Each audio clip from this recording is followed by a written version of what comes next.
Radhe Radhe friends, स्वागत है आप सभी का मेरे आज के एक नए वीडियो में।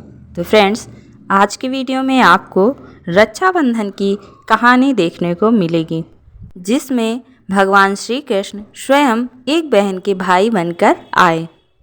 तो इस बार का रक्षाबंधन 30 तारीख को है। तो रक्षाबंधन की कहानी इस तरह से है। एक नगर में एक साहूकार रहता था। उसके 3 बेटे और 3 बहुएं रहती थीं। साहूकार की सबसे छोटी बहू बहुत सुशील और संस्कारी थी। वह भगवान कृष्ण की अनन्य भक्त भी थी। श्रावण के महीने में साहूकार की दोनों बहुएं रक्षाबंधन के त्यौहार में अपने अपने मायके जाने की तैयारी कर रही थीं। सुबह जल्दी उठकर घर का काम करने लगीं। तो छोटी बहू ने पूछा, क्या बात है दीदी, आज इतनी जल्दी जल्दी काम क्यों कर रही हैं? तो उसकी जेठानियाँ बोलीं, कल रक्षाबंधन का त्यौहार है, हमको अपने भाई को राखी बांधने अपने मायके जाना है। तेरा तो कोई भाई ही नहीं है, तू क्या जाने रक्षाबंधन का महत्व और भाई बहन के रिश्ते का महत्व। छोटी बहू को यह बात बहुत बुरी लगी और वह भगवान श्री कृष्ण जी की प्रतिमा के सामने खड़े होकर खूब रोई और बोली, यदि मेरा कोई भाई होता तो मैं भी अपने मायके जाती। अगले दिन रक्षाबंधन का त्यौहार था। सुबह सुबह उसके घर भगवान श्री कृष्ण उसका दूर के रिश्ते का भाई बनकर आए और साहूकार से बोले, यह मेरी बहन है, मैं इसका दूर के रिश्ते का भाई हूँ। आज रक्षाबंधन है, मैं इसे लेने आया हूँ। तब साहूकार का बेटा बोला, तुम कौन हो? इसका तो कोई भाई नहीं है।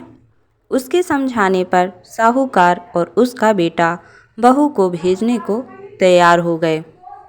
परंतु साहूकार के बेटे के मन में कुछ शंका थी, तो वो बोला, आप इसे ले जाइए, परंतु इसे लेने मैं स्वयं आऊँगा।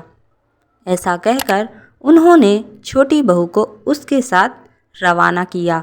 रास्ते में चलते चलते छोटी बहू ने अपने भाई से कहा, भैया, तुम इतने सालों तक कहाँ थे और पहले मुझसे रक्षाबंधन पर कभी राखी बंधवाने क्यों नहीं आए? तब उसका भाई बोला, बहन, मैं 7 समंदर पार परदेश में कमाने गया था। अब वह दोनों घर पहुँचे तो भाभी ने अपनी ननद का स्वागत किया, खूब आवभगत करी। फिर उन्होंने रक्षाबंधन का त्यौहार मनाया। ऐसे हंसी खुशी कई दिन बीत गए। एक दिन छोटी बहू का पति उसे लेने उसके घर आया। महल जैसा घर और ऐशो आराम देखकर वह चकित रह गया। भाई और भाभी ने उसकी खूब आवभगत की। दूसरे दिन सुबह सुबह भाई और भाभी ने उसे उसके घर के लिए रवाना किया। विदा करते समय उसे खूब सोना, चांदी, हीरे जवाहरात दिए। थोड़ी दूर जाने पर छोटी बहू का पति बोला, अरे, गलती से मैं अपना कुर्ता वहीं भूल आया हूँ। तब वह बोली, कोई बात नहीं, आपका कुर्ता तो पुराना था, इतनी दूर जाएंगे तो घर पहुँचने में अंधेरा हो जाएगा। लेकिन पति बोला, नहीं, मैं कुर्ता वापस लेकर आता हूँ। ऐसा कहकर वो दोनों भाई के घर के लिए रवाना हुए। जैसे ही भाई के घर के पास पहुँचे तो वहाँ उन्होंने देखा, भाई के महल जैसे घर की जगह एक पीपल का बड़ा सा पेड़ है और उस पेड़ पर उसके पति का कुर्ता लटका था। यह देखकर वह बहुत नाराज हुआ और अपनी पत्नी से बोला, यह क्या काला जादू है? कौन था वो जो तेरा भाई बनकर तुझे यहाँ लेने आया था? मुझे तो शुरू से ही शक था, इसलिए मैं तुम्हें लेने आया था। बता, कौन था वो?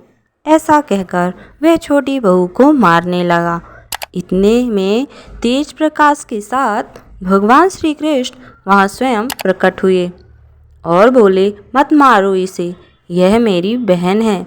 हर साल रक्षाबंधन के त्यौहार पर यह मुझे राखी बांधती आई है और अब मैंने इसका भाई होने का फ़र्ज निभाया है। इसे मैंने अपनी बहन माना है। छोटी बहू और उसका पति हाथ जोड़कर श्री कृष्ण के चरणों में गिर गए। तो देखा दोस्तों, भगवान श्री कृष्ण अपने भक्तों के लिए सब कुछ बनने को तैयार रहते हैं। बस सबको उन्हें मन से पुकारना चाहिए, तभी वो आते हैं। जैसे साहूकार की छोटी बहू ने श्री कृष्ण को पुकारा और वो उसके भाई बनकर आ गए। तो उम्मीद है ये कहानी आपको पसंद आई होगी। इसी तरह के वीडियो देखने के लिए हमारे चैनल को सब्सक्राइब जरूर करें।